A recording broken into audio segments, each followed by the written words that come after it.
Bullet proof গাড়িতে চড়ে Islamabad club cricket ওভালে টিম টাইগার্স।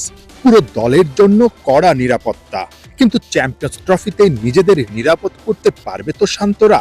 সেমির রেসে টিকে থাকতে একটাই অপশন খোলা, পরের ম্যাচে নিউজিল্যান্ডকে মাটিতে নামিয়ে আনা। মুশফিকের কোনো কিছুই ঠিকঠাক মতো হচ্ছে না, ঠিক এই ছবিটার মতোই যেন তার বর্তমান অবস্থা। পরিশ্রম করে স্ট্যাম্প বসানোর চেষ্টা, কিন্তু হতে হতেও ঠিকঠাক হচ্ছে না।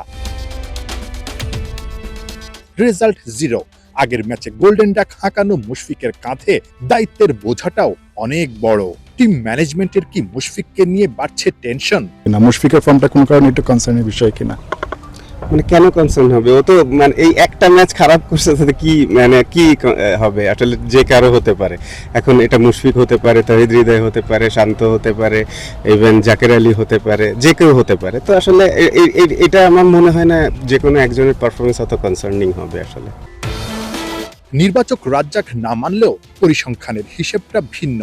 এই রাওয়ালপিন্ডিতেই টেস্টে গেল আগস্টে 191 রানের ইনিংস খেলার পরে সব ফরম্যাট মিলে 12 ইনিংসে 50-র দেখা নেই মুশফির।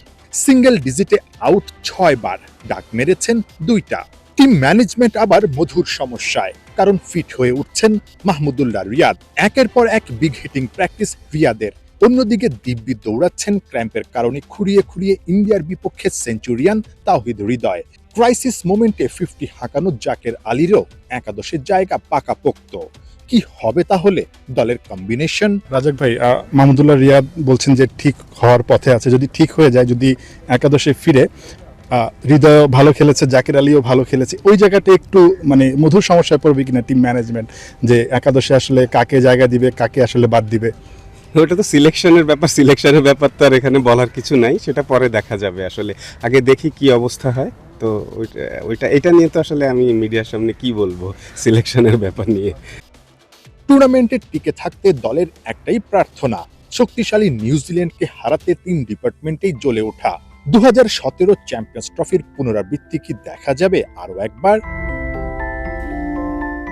নাহিয়ান বিন জাসিম, 71, ইসলামাবাদ, পাকিস্তান।